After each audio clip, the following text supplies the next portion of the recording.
Jamais sans la grâce, une dévotion matinale proposée par l'Église évangélique de la grâce en collaboration avec l'Institut de théologie de Cotonou.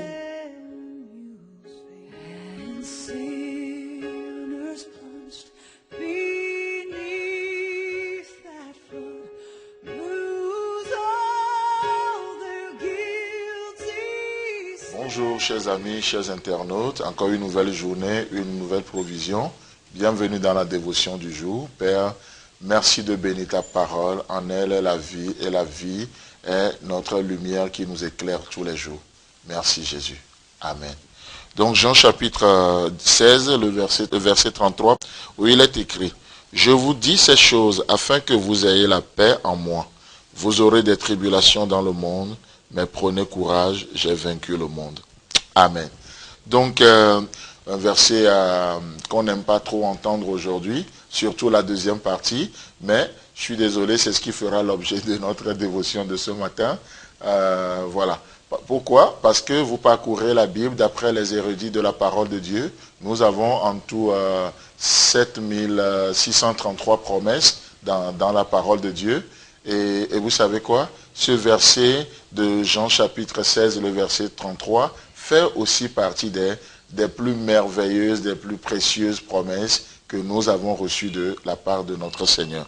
Vous aurez des tribulations, c'est une certitude. Je ne suis pas un prophète de malheur, mais je ne fais que juste lire ce que la Bible déclare comme promesse aussi sur nos vies. Promesse pourquoi? Parce que notre Père Céleste a un objectif derrière toute chose. C'est intéressant de voir ça. Tout ce que Dieu fait, tout est fait pour un but. Même le méchant est fait pour le jour du malheur. Il n'y a rien qui est laissé au hasard. Tout est soumis à l'appréciation du Père Céleste. Et il dit, vous aurez des tribulations. On n'aime pas du tout ces gens d'évangile aujourd'hui, n'est-ce pas? Les tribulations, tout sauf ça. Et du coup, de plus en plus, on a des prophètes, des gens qui se lèvent juste pour nous chatouiller les oreilles avec des messages qu'on a naturellement envie d'entendre. Mais laissez-moi vous dire, mais pourquoi Dieu permet parfois des tribulations dans nos vies? Pourquoi il permet toutes ces choses? J'ai trouvé la réponse juste en lisant un document un peu sur la santé qui parlait au fait du système immunitaire de l'homme. Et la question a été posée, mais comment notre système immunitaire devient ou peut-il devenir fort? Et la réponse m'a tellement intéressé et nous allons y faire juste un parallèle entre cette réponse et ce verset ce matin. Il est dit que notre système immunitaire devient de plus en plus fort, de plus en plus solide quand il est agressé de tous bords et de tous côtés.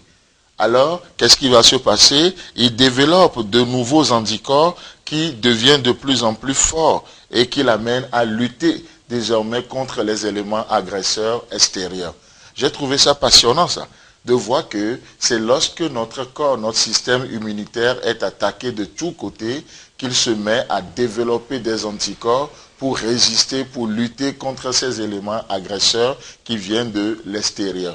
Et vous savez quoi? Donc, parfois Dieu regarde dans nos vies et quelque part, je peux dire que notre système immunitaire spirituel est tellement faible. Et qu'est-ce que Dieu va devoir faire? Parfois, il s'occupe lui-même que ce n'est pas un fantôme, ce n'est pas le diable, ce n'est pas les démons, mais qu'est-ce que Jésus dit aux disciples? N'ayez pas peur, c'est moi. Donc, notre Père Céleste qui nous aime tant se charge lui-même d'envoyer des éléments agresseurs. Les éléments qui vont venir nous agresser quelque part. Et donc, du coup, quelle doit être notre réaction? Ça ne doit pas être le découragement, ça ne doit pas être la peur, ça ne doit pas être la négativité, mais notre système immunitaire, lorsque nous nous approprions des promesses de Dieu, alors c'est comme nous sommes en train de développer des anticorps pour résister maintenant à ces éléments agresseurs. Et d'ailleurs, un élément anticorps que Jésus donne aussi dans ce verset, c'est quoi? Prenez courage car j'ai vaincu le monde. Ça, c'est un anticorps pour résister aux éléments agresseurs. Le découragement vient, je m'approprie d'une promesse de Dieu, et qu'est-ce qui se passe? Je peux résister de nouveau. Je peux tenir le coup au lieu d'être abattu. Et Jésus dit, prenez courage car j'ai vaincu le monde. Nous ne nous battons pas pour vaincre.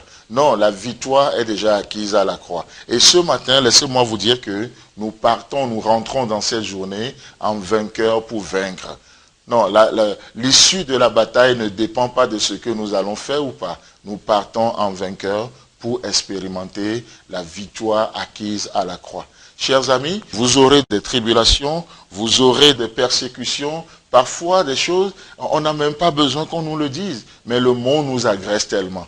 Regardez les images autour de vous, on se sent tellement agressé, n'est-ce pas? Même pas la mentalité en cours en vigueur. Il y a tout qui nous agresse dans ce monde. Mais laissez-moi vous dire que Christ a vaincu le monde et nous pouvons développer des anticorps pour résister à tous ces éléments agresseurs.